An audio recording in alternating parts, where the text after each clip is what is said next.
In Season 2 of the Nested Healing Podcast, From Surviving to Thriving, we will take you with us on our journey to the many nourishing lands of healing.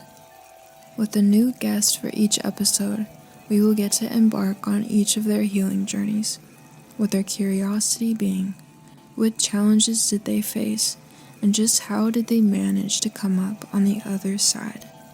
From self-love and acceptance, all the way to dance and movement, we will explore the myriad of healing components shining in each of our guests' stories.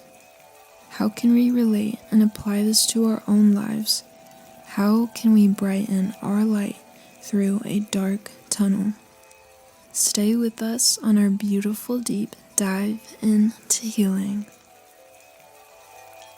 Welcome to the Nested Healing Podcast. I'm here today with Adenike, and I'm really looking forward to hearing about your story of recovery and healing. Thanks so much for being on the show. Thank you, Jen, for having me. It's a pleasure. I've only had the opportunity to kind of interact with you a few times. I'm really glad that our schedules finally linked up for me to be able to be on this podcast with you. Me too. I'm really looking forward to our chat. And since it's your story, I'd really love to have you take the lead. So I'm curious, where would you like to start?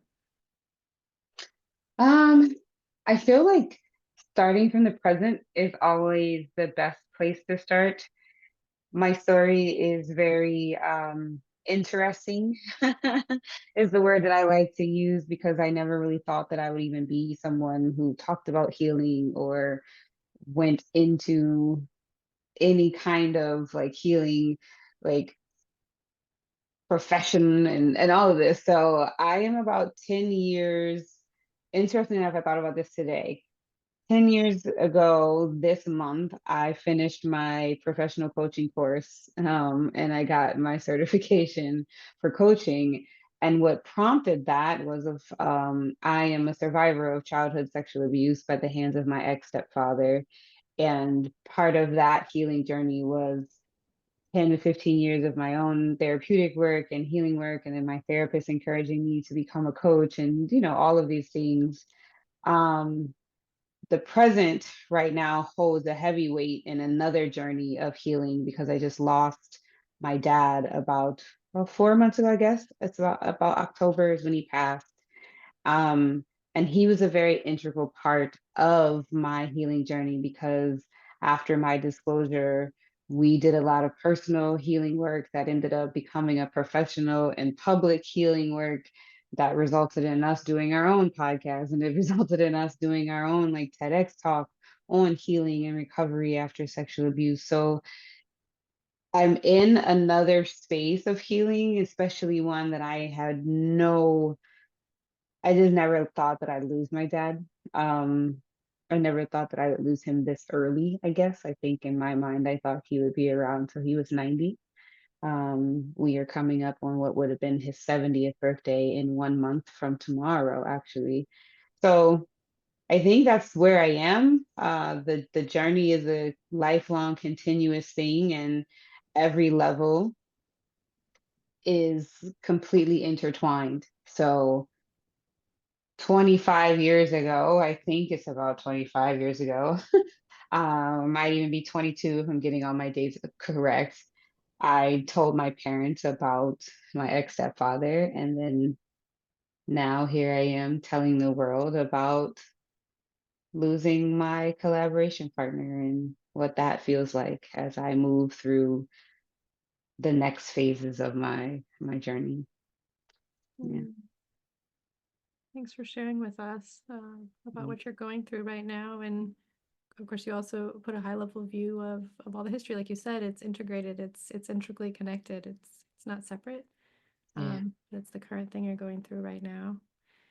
And I'm really curious, just since we started here, and it feels like your dad is so present with you, if you want to honor him or name him or say something about him that's related to yeah, your memory of him. Yeah. My father's name is Peter Jonathan Harris, and he was a writer, cultural worker. His legacy still lives on in his words. He was a creative through and through. And he would not like me to say that he was a healer, but he was. He definitely was a healer. He was a healer in a non-traditional way with his language and his creativity and just his presence. He absolutely emanated a sense of joy, which is exactly why he started the work that he did, which is called the Black Man of Happiness Project. And it will live on because my goal is to continue his legacy with his work and writing and talking about it like this. So I bring him into the room and I honor him and I miss him. And yeah, that's my guy. Thanks for sharing that with us. I'm also curious, as you say, this is another part of the healing journey right now, dealing with healing from the loss of your father. And I'm curious what supports you in that right now, either in your own practices you do alone or in community or in any other context. What support do you have with this healing right now? So that's the fun part. I am actually in the middle of it to a point where I don't really know yet. I mean, the first month or two after his passing, nothing helped because it just was the only thing that helped was watching TV and curling up and going to work. And actually, didn't even work for the first 2 months. Thankfully, my company that I work for was allowed me to take bereavement leave and take as much time as I needed. Um, I mean, I go back to traditional therapy just because I know that was my core foundation, but I don't necessarily like advocate for it for everybody. I believe in multiple modalities, so it really is finding what resonates with you. But I know that cognitive behavioral therapy and talk therapy works for me, but only specifically with the therapist that I've had for the past 20 years. Like she's just been interwoven into my healing journey. So I'm able to talk through just the realities of grief, how it hits you when you least expect it. I think one thing that has been holding me, or how we like to say, like holding space for us, is just my family, my friends who understand. I also just give much credit to people who have lost parents or even really close, loved ones before I experienced this. You really don't know. And I even kind of felt a little guilty because I've had a couple of friends who have lost fathers and lost loved ones. And I thought I did good, right? Like I thought I did well with connecting with them and being available for them. And oh my gosh, I'm gonna hold space for you. But I realized that it doesn't really matter. It's hard. Doesn't matter what someone does for you, they'll never feel it. So at the end of the day, it's not that you're not grateful for what is being offered to you. It's really just a reality of you have to go through it. You have to deal with it. So I think as I move through this, because even within my coaching practice, I have to right before he got sick and right before he went to the hospital, I was working on just new projects and new content, new offerings for the women that I work with. And that it's about, empowerment, moving onto the other side of your healing. How do you find your own voice after you've been through, some type of experience? It was all about that. And then this happened, and I was just like, well, I feel like a major hypocrite if I'm coming out with products about empowerment and I really don't give a rat's behind how anyone feels right now because I didn't feel empowered. So now I'm actually working on, I took a pause. I didn't launch anything. And I'm now backing up and really learning how to integrate grief into my daily life and recognizing the the nuances and the similarities of not just losing a loved one, but how grief itself as a overarching concept can be related to loss of a job, loss of identity, loss of an experience, like loss itself, that grief can be overwhelming in so many different ways that it's not specifically related to just the loss of a loved one. So I'm really working on finding practices that are going to work for me that I hope I can share with others and help them move through their own grief journey and experience. So I hope that really answered, because like I said, I don't have anything yet. I'm literally just in it. I'm no longer drowning, but I am definitely in it to the point where I'm living the experience. I will say the two things. It was therapy, but then also right now I relocated for like 3 months to be close to my mom, my brother, and my sister, and to take my time to go through my actual father's like books and his writing and things that are his. And that is actually helping, just to be here. You know, we're not doing anything. Brother's still working, sister's working, mom is still hanging out. I still go to work. But it's just the fact that like I'm here that makes me feel so I would say connection. So even if you don't have a traditional nuclear like family, connect as much as you may want to isolate, because of course it feels better to just sleep. And but if you can connect, even if it's just having your girlfriends or your homeboys or people just come over that you really love and respect, and just let them sit on the other side of the couch with you while you watch TV, the connection really does kind of help, because it reminds you that you're not alone. And if you don't have those people, then you work diligently, even if it's an online space, you find a way to connect. No, the connection is so important. I appreciate you saying that. And also I'm noticing, that at the same time, something like what you're going through right now, like grief, can be so individual and personal and so universal, both, Mhm. right? It's the both and Exactly. yeah, and that's also how trauma can be. It can be so personal and individual and so universal. And there's something about the impact and the process and the sitting in it and the moving through it and the holding it, right? Like all these ways we speak Mhm. about moving through and with trauma or grief that can be universal and personal at the same time. Absolutely. Yeah. Yeah. Wonder if you see anything mirroring, we're talking, we started in the present.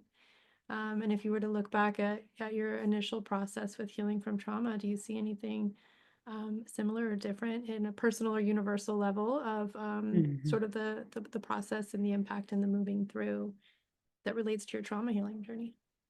Yeah, absolutely. I mean, one of the biggest things that, like you stated, when you've experienced trauma, the isolation makes you feel, because you think you're the only person. You think you're the only one who has dealt with this. No one can ever understand, and your mind spins in that belief to the point where you actually become like a self-fulfilling prophecy, because you think you're the only one, when in reality we know the statistics, we know that's out there, especially in my case about childhood sexual abuse. It's like part of the abusers, I don't want to give them much credit by using this word, but the methodology, right? The manipulation of it all is to isolate, is to make you believe that no one's going to believe you, you're the only one, you're the problem. So at the end of the day, you begin to absorb that, right? So you think you're the only person who has experienced that. But once you disclose, and then once you realize, oh, I'm not the only person who has experienced this. Wow, you've experienced something. It's similar but different. We have these similarities. You find that community, you find those individuals, and that's when you realize, like, I'm not alone. I can survive this. I can move through this trauma. Um, and I'm always an advocate of what you talked about, like sitting in it and moving through it. I don't believe in the whole phrase of just get over it. I think you and I have talked about it before, when I just say, I'm always about the moving through. I don't like to go over things. I don't like to ignore them. I'm like, we got to move through it. You've got to feel it. You've got to heal through it, because at the end of the day, what you ignore always comes back anyway. And so a lot of the similarities I'm recognizing with this grief journey and my former trauma journey is recognizing, like, just like I began to find people who have had abuse stories, and people find me and I share with them, Now I'm getting people sharing with me the pain of loss, of the pain of losing a father, the pain of losing a mother. But then also just when I start to talk about the pain of this loss, period, like people are like, wow, I never really was able to identify that, you know, a divorce is a loss. I just lost the dream that I had of this marriage, this union. It's like, wow, I'm seeing these similarities in your grief and my grief. I now see the similarities in my healing journey from trauma. Like, oh, the same way I had to dig deep and sit in it and go through that, I've got to dig deep and sit in this and go through this. So there are lots of similarities, lots of just, I think I would say like parallels, right? Like they're both happening sometimes at the same time.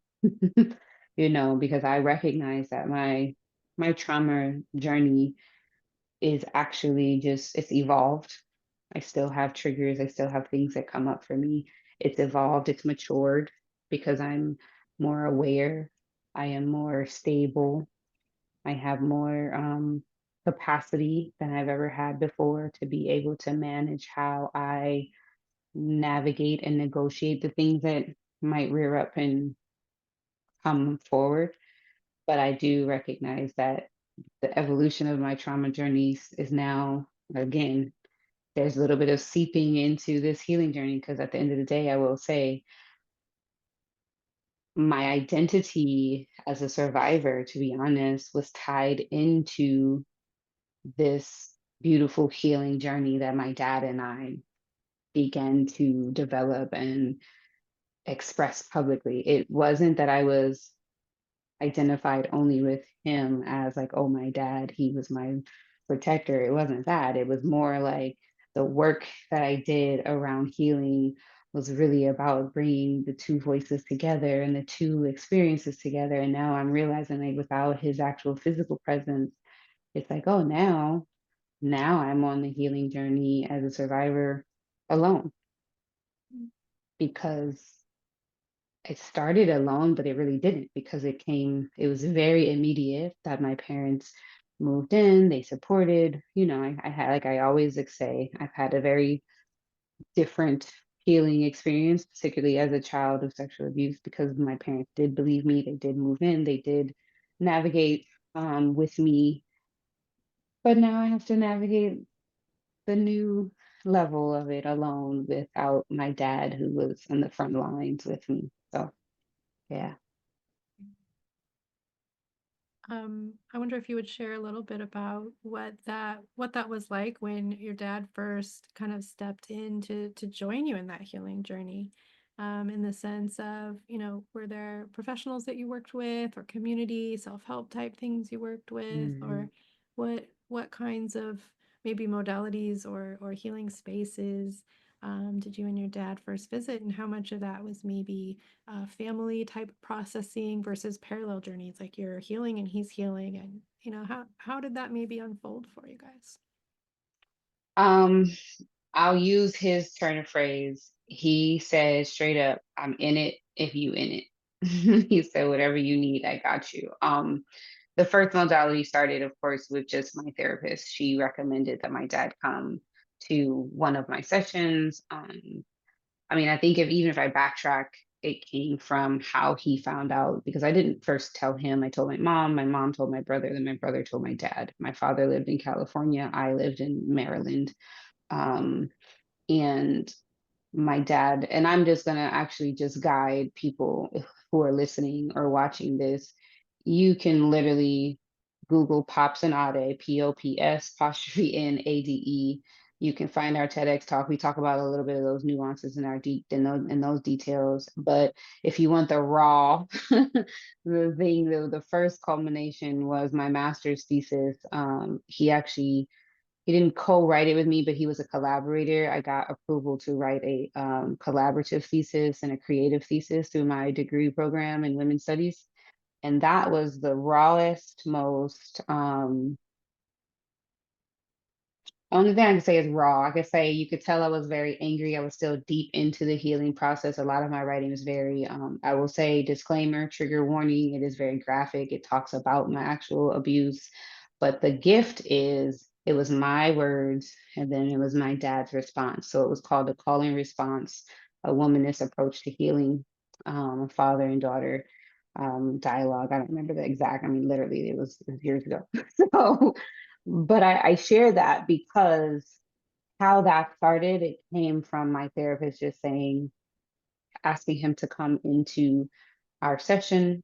We had a session and he discussed his own pains. But at the end of the day, he said straight up, I'm following your lead. Whatever it is that you want me to do, I'm going to do. Um, and then that evolved into just he and I taking road trips, he and I having conversations, um, him listening. I think that's the biggest key thing that he always wanted me to know that he was listening to me. Um, he also talked about from a man's perspective the masculinity of not wanting to go quote fix it because he was violated because someone violated his daughter. He always emphasized that he was not the one violated. I was violated, even though that natural visceral instinct of retaliation and violence was there.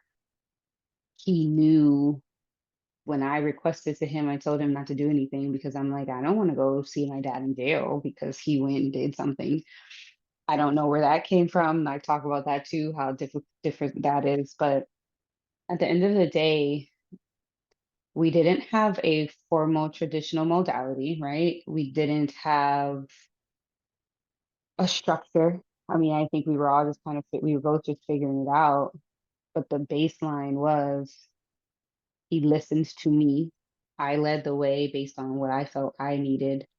I utilized my therapist. I utilized my own learning because I got my certification as a coach after getting my master's. So it's like I began to do the research on what integral coaching really meant, the differences in like therapeutic practices, like why I felt this might not work. And so it was all a journey for me that he just kind of went along. I mean, even to do the TEDx talk, he was like, you want to do it? I'm gonna do it with you. Like he literally was just, I mean, that's why I say he was my guy. If I had an idea, I told him I wanted to do a podcast because I started realizing that people loved our interaction, but more importantly, they love the father-daughter dynamic of just us talking. So he was like, okay, let's do it. And so we did it. We did 2 seasons published, and unfortunately, the third season is recorded, but that was right before he got sick, and so I have not published it yet. It's a little hard for me to do. I will do it, but it is definitely it's bittersweet because it was the last season that we would have done together. So yeah, I think that's where I'll end there because I feel like that's a fuller answer and anything else people want to know about quote us, it's Googleable, as they say. Well, thanks for sharing, and I can see what an integral part of your healing journey your dad was, as you were mentioning. And also, it's so cool to see as you go through and describe the details that it was in a support role, that he always centered you as leading. Yeah, and that was always our main goal. And even when he talked about it to other people, we've had other interviews where people asked us about it, and he always emphasized that I was the champion, that I was the courageous one. And he always used to say to me, like, when she want to stop, I'm gonna stop. If she doesn't want to stop, then we keep going and we take it to the bridge, as he would say. Yeah.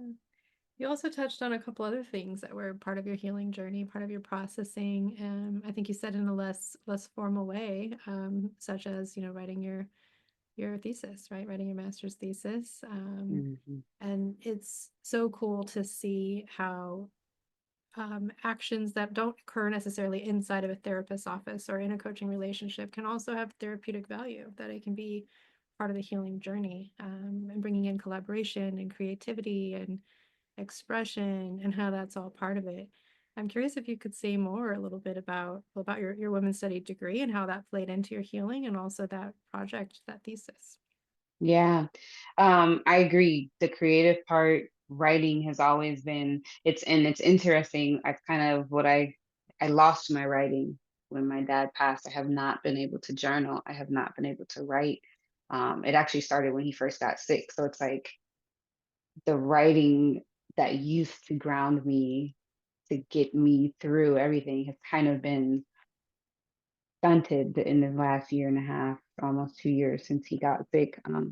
But my master's degree is really interesting because I was in therapy. I thought it was quote good. I was like, oh, I'm getting better. Like everybody, you get started, you're like, I'm doing great. Oh my God, I'm amazing. Not realizing it's gonna be a while because you're unearthing everything. Um, I knew I wanted to get my master's. I actually was working at a gym and I wanted to work with young girls, particularly who were using exercise as a means for like building self-esteem or also had like body and self-esteem image issues, right? So I was like, oh, I'm gonna go into sports psychology, exercise science. I have a psychology degree. It's perfect. Chef's kiss. I knew that's what I wanted to do. But as I was researching exercise science programs, I realized number one, because I already had the psychology degree, I was gonna have to go into science and do more kinesiology and like I was like, nah, I'm not doing organic chemistry. I'm not gonna pass. So pivot, what is interesting to me? And somehow, um, I couldn't even like to this day, because again, like I said, I was in school in 2006. So it's like somehow this particular professor was doing something on hip hop feminism and womanism. And I was like, well, what is that? Like when I tell you just universally, God, spirit, whatever, it was a nice little intersection. Started doing research and it was at Georgia State University. And her name was Laylee Phillips. Her name is actually Laylee. I cannot pronounce her new married last name, so I do not want to butcher it. So we're just gonna leave it at the time. She was Laylee Phillips. She was the director of the Women's Studies Department at Georgia State at the time. And I just emailed her and I was like, I'm really interested in this research. Like, what is it? Didn't know anything about women's studies. I didn't know anything about nothing, but it just something I that came across that I read that she wrote. I was like, I'm fascinated. Ended up talking to her. We had a good conversation. I shared with her some of the things that I wanted to talk about, mainly just empowerment and women and specifically within DV, like domestic violence and sexual assault. I was like, as a survivor, I know that this interests me. I just didn't know if I could do anything with it. So that's why, like, exercise science, I was like, I can use self-esteem and, work with young girls that way. And the pivot just happened naturally with talking with her. She guided me.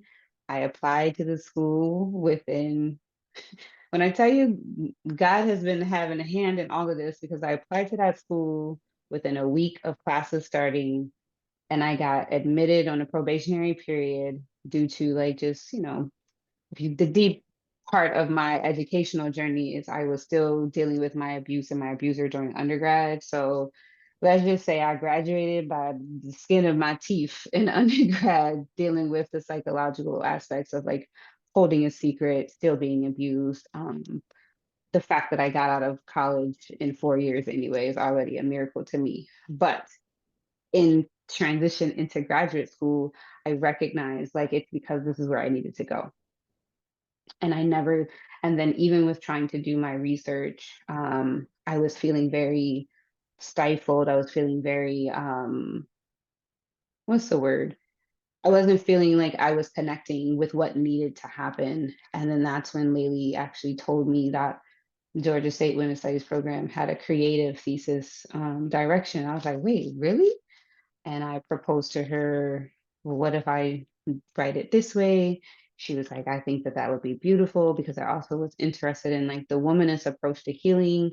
It didn't just centralize or center a woman's voice and perspective because I really did want to emphasize the importance of like a non-abusive loved one in the healing journey, and particularly in my journey. I didn't say for everyone, I said, but in my journey, it is a man. And in my journey, it was a Black man because I wanted to emphasize that within Black culture. So there's a lot of just nuances and the creative thesis But in my experience, the creative thesis just allowed for me to bring in another voice. It allowed for me to discuss, Black culture and the importance of conversation and then the dialogue. So it just all kind of just began to unfold. It was a very hard thing to write. Um, it was also a very hard thing to write with my father because, like I said, it is a very raw. I was still This was only 3 years into therapy. I will say that if anyone who got started and you get to that third and fifth year, you realize, oh, shit, still got more to go.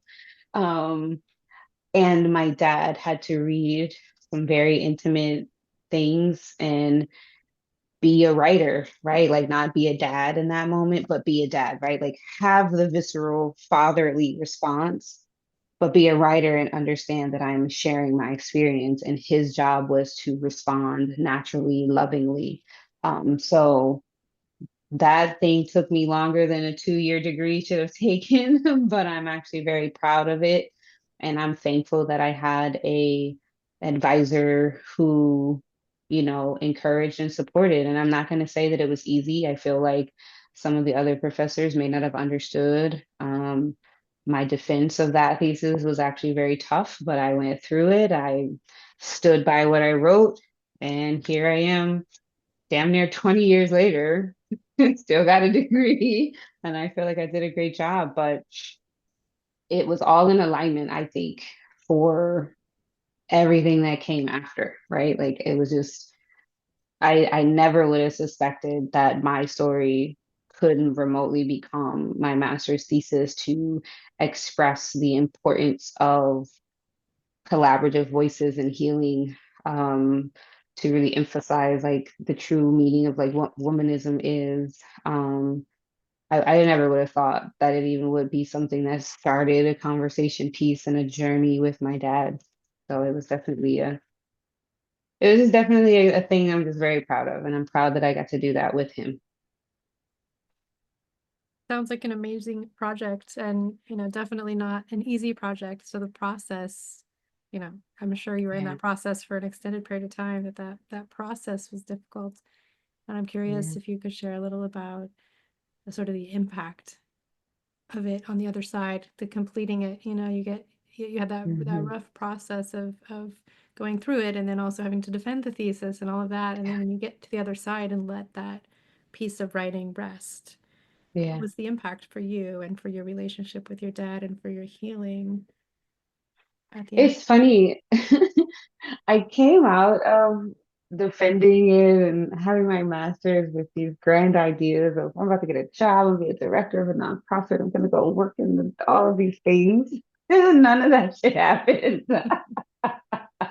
um, it really just rested. Like I remember graduating from grad school with a master's degree, these high expectations, particularly within the workforce. And I ended up having to become a waiter. I was a camp counselor at a college for like 2 summers, trying to make ends meet. Like, okay, I did all of this.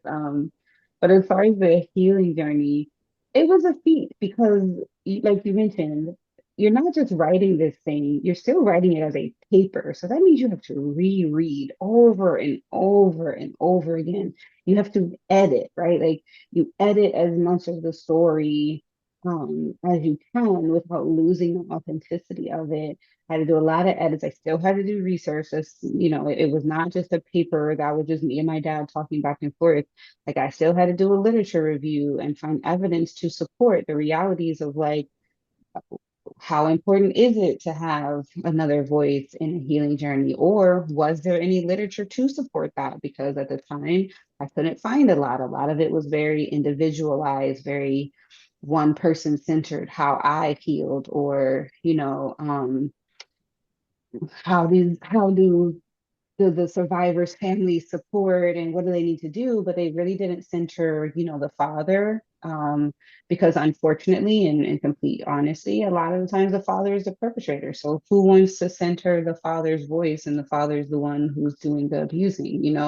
So I had to coin terms of phrase like non-abusive loved one. Like, how do you identify that person in your life?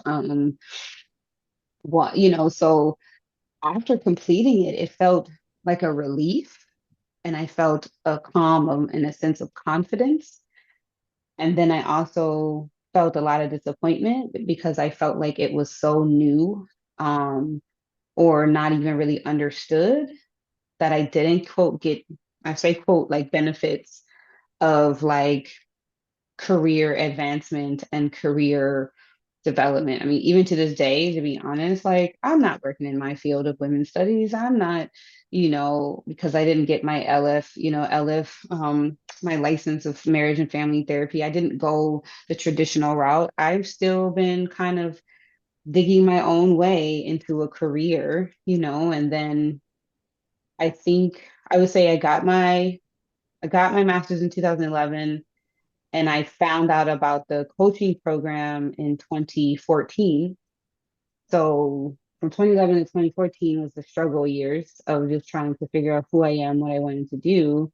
And then I have a former friend who went to the coaching school that I went to, and she, you know, recommended it for me. She said, I think this might be better for you than thinking about, because of course I was thinking about like, well, maybe I go back and get another master's, but this time do it in like marriage and family therapy so that I can at least like get a job, quote, to do these things. And she said, if you don't feel called to do marriage and family therapy in a more traditional way, I said, she said, have you ever thought about integral coaching? And I said, well, what is that?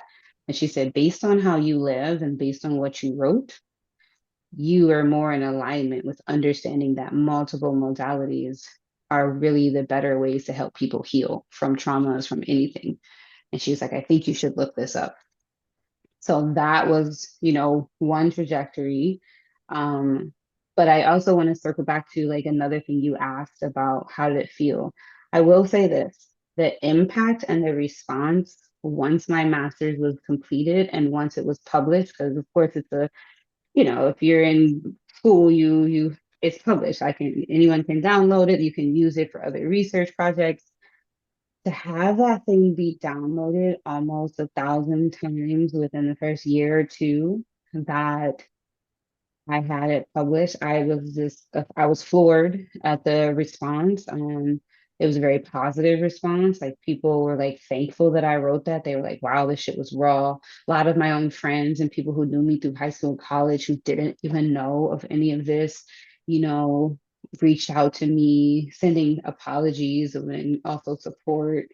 So despite it being like a career non-starter, it was a personal like feat. It was a moment where I felt like I accomplished something. I took this pain, and as Buddhists say, you take your pain into medicine and turn it into medicine, right? So I was able to do that.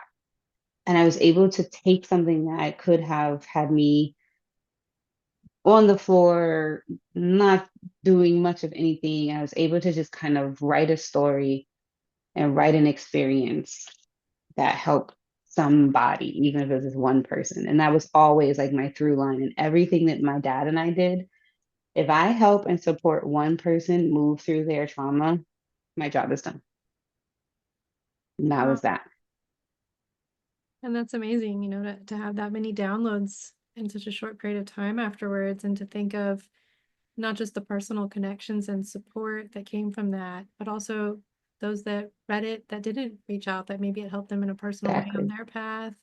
And also all of the different literature reviews that your paper ended up in, and how that may have changed the course of Right. future research. So the impact is really more than we could Yeah. even know. Yeah, exactly. Because I don't know who may have downloaded. I mean, I think I have two people who have emailed me. And I remember the first email that came because I shared it with my dad. And it was from someone who was in school. I think they were actually in a sociology class or something. But somehow she came across mine and she decided to use my paper in her work. I don't remember the specific what she was doing with it, but I do remember her emailing me and saying, thank you for writing this. She was like, it's really moving and it's really touching. And she said, and I look forward to using it in my own research. I'm like, oh, shit, okay. So at the end of the day, I do recognize there are waves and ripple effects of that one piece of writing that started my journey that has also just kind of been blasted out into the universe for other people. And so I'm just thankful. Yeah, and you know, the inner work, the sort of inside of you impact of that too, like we were just talking about with grief and trauma, that sort of process of moving through it, right? Yeah. Feeling it, healing through, moving through it. I'm sure that writing that paper was a big chunk of that processing. Absolutely. I mean, I got out things that I hadn't written, because interestingly enough, all through college and high school, I still journaled, but it was very, and again, I remember writing about this. It was very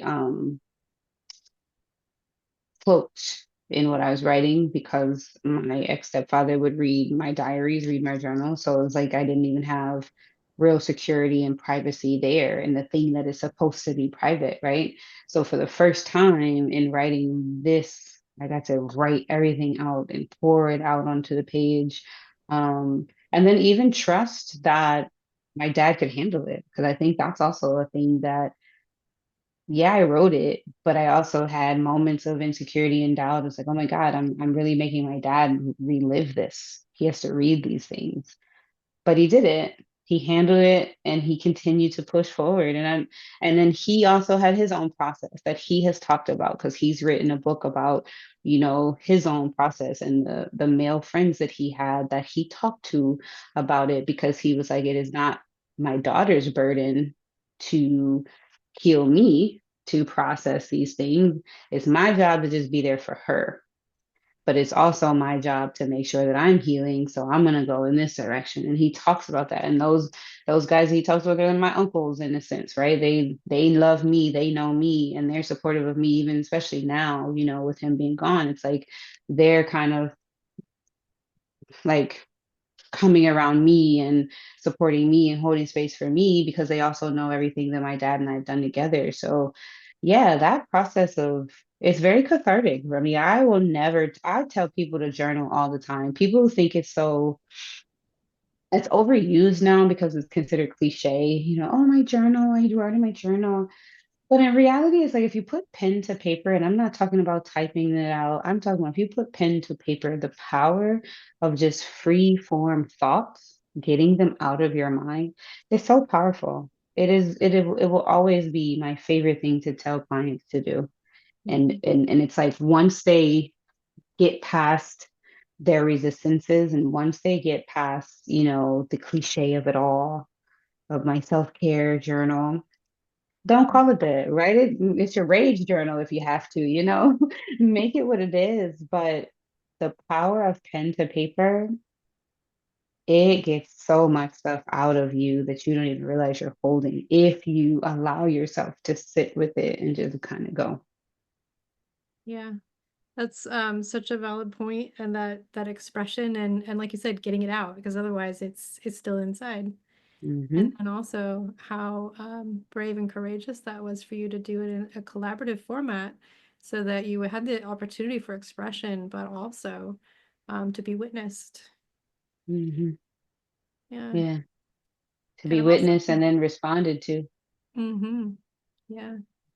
I'm also thinking about the coaching certification that you've already mentioned is coming Hmm. next in your story, and sort of the power of really being seen, being heard, being witnessed in coaching, and that feels like such a natural sort of next phase coming up here. Yeah. And that was not easy either because I feel like there's just always gonna be some major like roadblocks as I've been in this journey. I mean, I talked about how within a week or 2 to 3 days I got into my grad program, but I was on probation, right?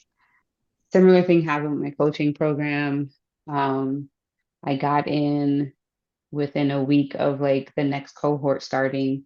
I was offered a scholarship because I didn't expect to even be able to make it in because I just financially couldn't do it. Because, like I said, I was a summer camp counselor. How the hell am I going to pay for this, course? But they gifted me, with a payment plan as well as a scholarship, and I was just like, okay. But then it was like I lived in LA, but how am I going to get to San Francisco? Like all the things that could have knocked down anyone who was not determined to achieve that goal, I just kept pushing. And then even the first day of class, like I got to San Francisco. I had the address, but I ended up getting off the wrong stop for the bus. So I ended up walking for like an hour and a half, thinking that it was up the street. Like, come rushing into the class. I'm sweating. I'm like bustling with too much energy where they're trying to hold space. And I'm like, I'm so sorry. Like I'm panicked because I'm late. And it's just, but I remember first time walking into that space, I was hectic. But then after being in the space and then them talking to me, then we went on our first break, I felt like I was supposed to be there.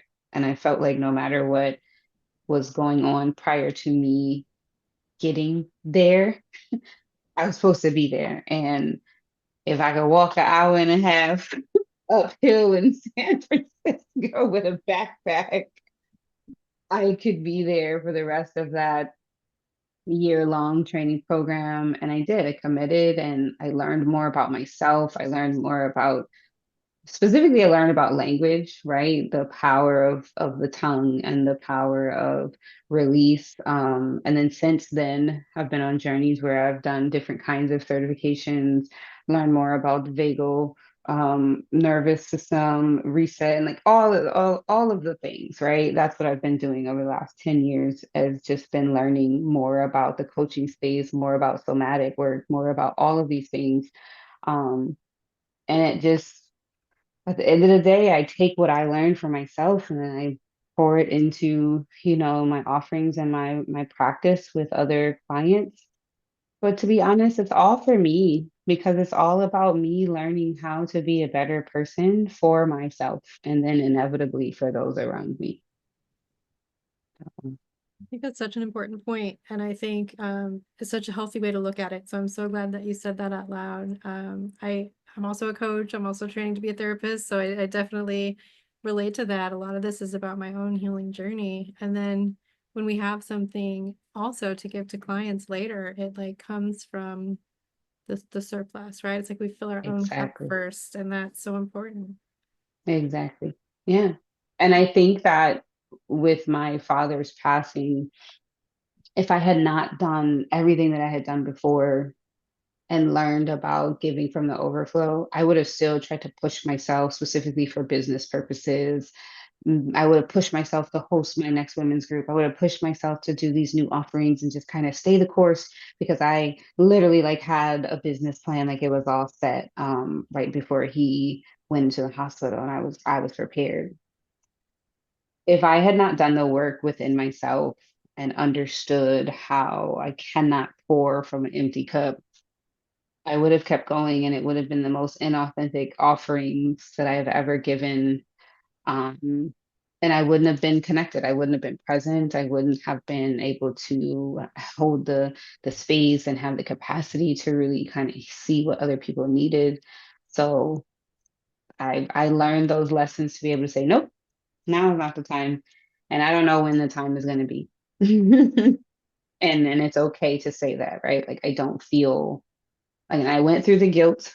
I went through the like, oh, but I've got to get back out there and like I'm losing my momentum of my clients that I had before and everybody. But it's like if they want a real authentic me, then I have to make sure that I give them a real authentic me. So I'm going to take that time. It could be a year. I might need one more because this person that I lost is not just this is a deep connected part of me that I have to make sure that I find.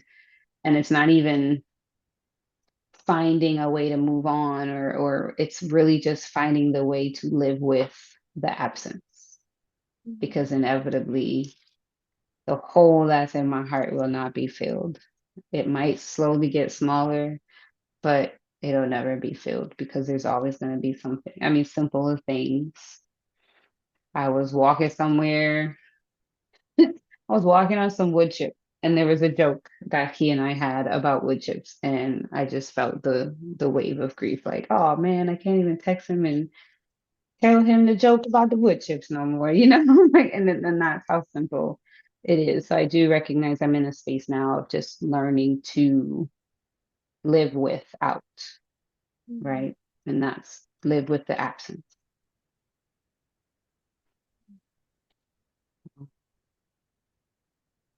I wonder if you have any ways of using your writing.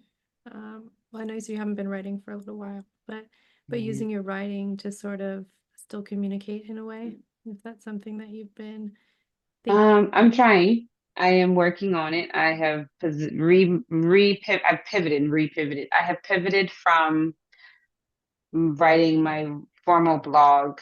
So now I'm working on writing like Substack posts. I'm trying to learn, look, still trying to learn the new technologies these days. Mhm. Um, but it's just not that easy, it really isn't. I, I, I'm trying to hold myself accountable. So if I say I'm going to do something once a month, and I'm going to do a newsletter once a month. So I've already done March. I'm hoping I get April's out, but April is my dad's final memorial and celebration of life. We had to do two, one for his DC family, and so in April we're doing the one for his LA family where he lived for about 35 years. And that's going to be a really big celebration. So if I don't get anything written in April, I'm not going to judge myself, but I'm going to let the process be the process. Maybe I can and maybe I will, but at the end of the day, I'm allowing myself to just be. I think the gift of having been through trauma, been a high functioning person in trauma, that I am recognizing now that I can be a low functioning person in healing. Mhm. That brings in another really important aspect to a healing journey, which is rest, right? Hmm. Yeah. Yeah. How would you say rest has played a part in your story? I would say that I haven't gotten enough. Um, I think the first time that I was able to rest as a teenager or in my 20s was maybe by the time I hit 25, 26, when I had done a lot of deep therapeutic work, I started realizing like, oh, I'm actually sleeping better because I never really slept well. Um, right now, I have not slept well since my dad's illness flared up a year and a half ago.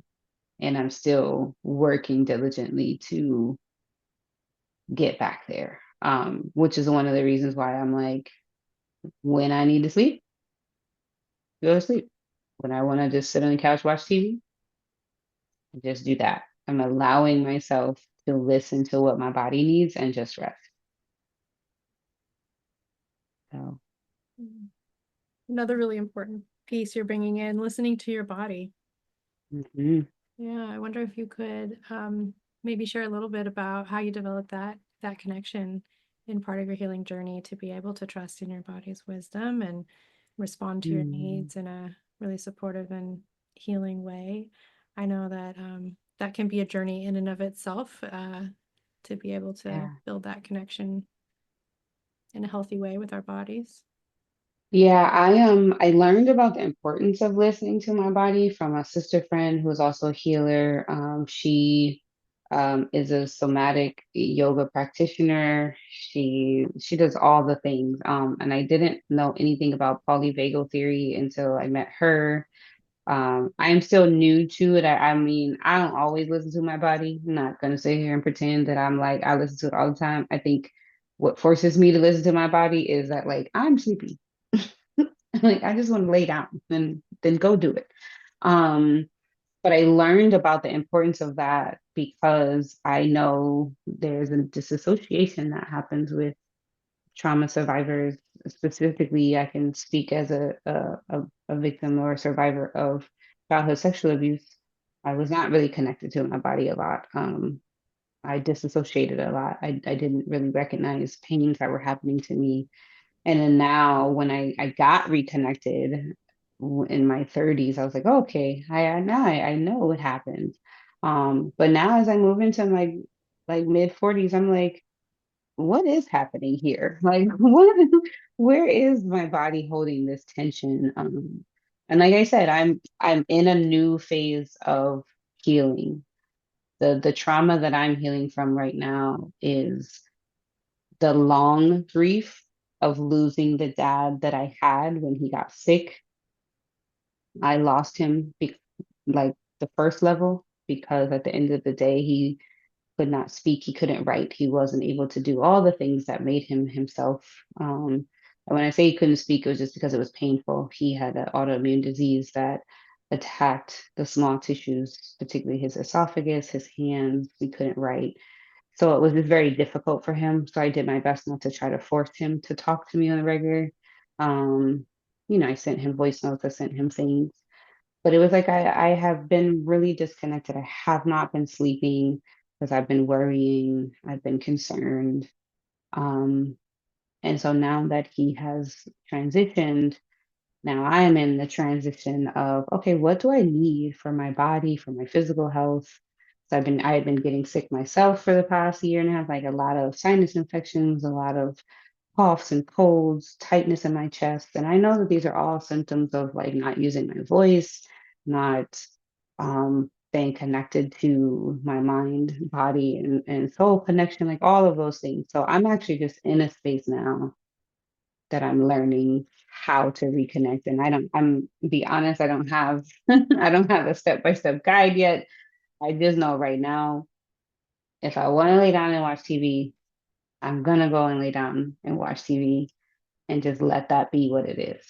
If I want to go read a book, I would do that. But that honestly has been hard because half the time I start reading a book, I'm asleep because it's just, so maybe in like 30 to 40 days, we'll touch bases again and maybe I'll have a few more tips that I could share. But the biggest thing is from my previous, like really intense traumatic recovery, I learned the importance of my body. So because I know that in the back of my mind, I'm able to recognize that I'm disconnected from it again. I mean, even to the point that I've gained more weight than I've ever weighed in my life. I don't know how to lose it because I never had to deal with that. So I'm like, okay, so this is all new. So I'm literally in this new space, not only with a new physical body, with a new life without my dad, a new trajectory for my business. Like everything is so new that I am literally just kind of in a space of like, when I can, I will get to it. First things first, what do I need? If I need sleep, I need sleep. And I'm going to do that. If I need to eat a salad, I'm going to eat a salad. If I need to eat a sandwich, I'm going to eat a sandwich. Like I'm just in the fullness of just listening to what I want right now, whether I need it or not, because sometimes I am eating ice cream, but I am also just acknowledging, just take it every day and be okay with where you take it. Yeah, it's such an important part of the process, right? Attuning to what's needed in this moment, however small that Yeah. step is. Yeah. Mhm. Yeah. Thanks for sharing. Thank you for listening. I wonder if you'd like to bring in maybe one more thread.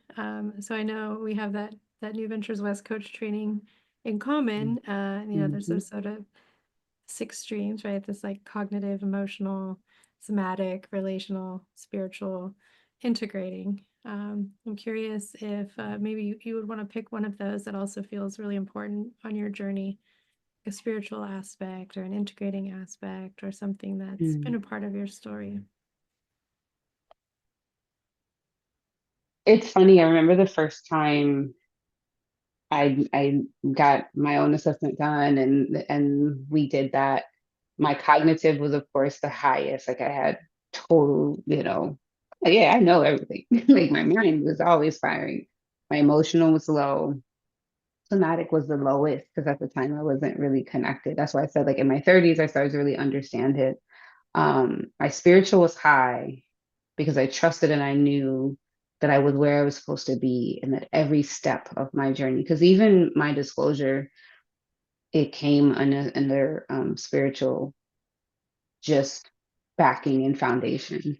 Um, I feel like the thread that I'm in right now is I'm really kind of working on increasing my emotional and my somatic and really kind of focusing on those two threads within my life because emotionally I think I suppressed it. I wasn't ready to really deal with my dad's illness deeply. Like I still held on to the full hope of his recovery.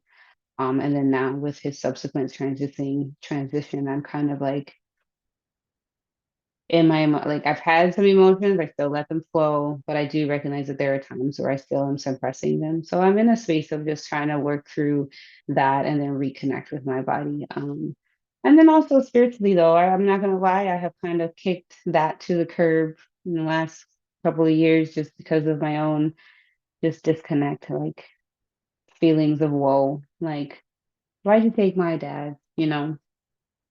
Um, but that's really all I have to say about that because it's really like it's just really hard to articulate where I am, but those three streams I can tell you are the three streams that are really low that I want to continue to pour into and increase because I feel like they'll kind of help me get rebalanced.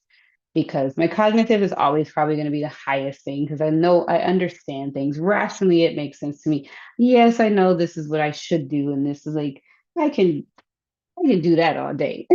But it's everything else that I'm like, oh, I'm like, I don't even remember my Enneagram anymore. I'm like, I should probably take another test to figure out where I am right now. Like, I don't know where I am in any of that at this moment, except for the fact that emotionally I am in a little bit of deep, deep sadness, deep depression, as well as my body and I are fighting. I know she needs something, but I haven't quite kind of reconnected. And spiritually, I know that I need to find a practice that really reconnects me to source. I do know that. Yeah. And, I'm curious, what's your sort of level of maybe hope or trust in the process, or Mm. sort of maybe empowerment, or I don't know, whatever word you would bring to knowing that you can move through this, like we said, not push it down, not bypass Yeah. it, but that you can move through this. I would say on a scale of 1 to 10, my hope is about a good 7. I'm very hopeful. I think it goes to the fact that like cognitively I know that this is not that hard comparatively speaking in the fullness of my journey, right? It's just a different pain. Um, I'm faithful. I know ultimately that there is light because I do feel it, right? I mean, I feel better today than I did 2 weeks ago. I felt 2 weeks ago, I felt better than before. So I do know I am faithful that I'm moving in the right direction. I'm on the right trajectory. I know that I'll write again. I know that I'll create again. Um, but then again, I think that this is going to be a harder process because there's no villain. I think that's the reality of it, right? There's a villain when you can identify and know the person or the thing that wronged you. I was abused by my ex stepfather. So, what I need to do is XYZ to move through this pain and really integrate and build capacity to process and begin to trust people. And not everybody is like this person. And but like it's like I knew who the villain was. I knew what the actions were that were taken towards me. And I was taught and trained effectively and efficiently in the process to move through that in a healthy way.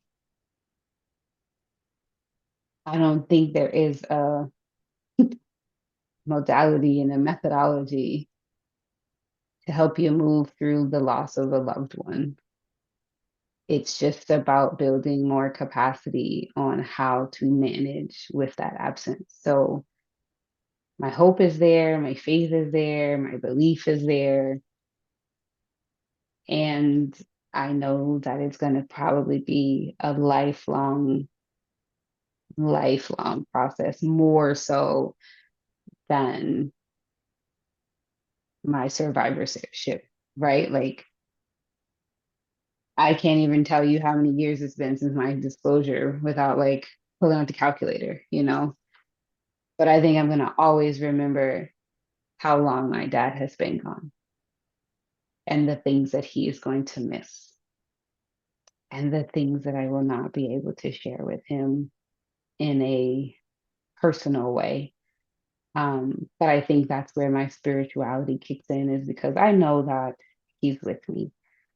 I know that whenever I wake up, I say, "Good morning, God." And I'm like, "Good morning, Dad." You know, like I know that inevitably I'm going to hear his voice in the wind. I know that I am going to remember something he told me, and it is going to be the most profound thing that helps me move through whatever challenge I may be facing. But I also know that it is going to be hard, harder than I could ever imagine. Thank you so much for coming and sharing your story with us, especially during such a tender time. I really appreciate you being so authentic. And I know that your story is going to help so many people, just like it has before when you wrote that paper. Thank you. Really appreciate you sharing with us. Yeah. Thank you, Jen. Thanks for inviting. Thanks for consistently nudging me. I know that my schedule is always a little unpredictable. And when I saw that the opportunity opened and everything was aligned, I was like, you know what? Not doing anything that day. Let's do it. Let's do it. Let's commit to it. And, you know, in true fashion, I was hesitant because even this morning I was like, oh, I'm tired. Do I want to? And I was like, no. Number one, I committed, but number two, it's like it's important to stay connected. Like we talked about in the very beginning, connection is important, and connecting with you is really important to me because I think from the first time that we met and have had conversations, I've always felt aligned in the work that you do, the work that you're bringing to the world, research that you're even doing. And so I'm just honored to be considered, to be a guest. And hopefully we get to do more things together as we both evolve and as we both grow. Yes, absolutely. I would love to do more together. Yeah. Yeah. And as a sort of closing question, I'm kind of curious, as sort of the last words of this episode, what do you want to leave listeners with? What sort of takeaway are you having from this episode, or uh, any kind of wisdom you want to impart Mm. as we close? I'd like to say to anyone listening that may be in their own transition, transformation, grieving process, that the road feels long and it feels painful, but understand, number one, you're not alone. Number two, to keep going. Stopping does not help. A brief respite is good, but don't give up. Find your community, find your connection. And as always, if you need resources, Jen Evans is available. I'm available. You're never by yourself.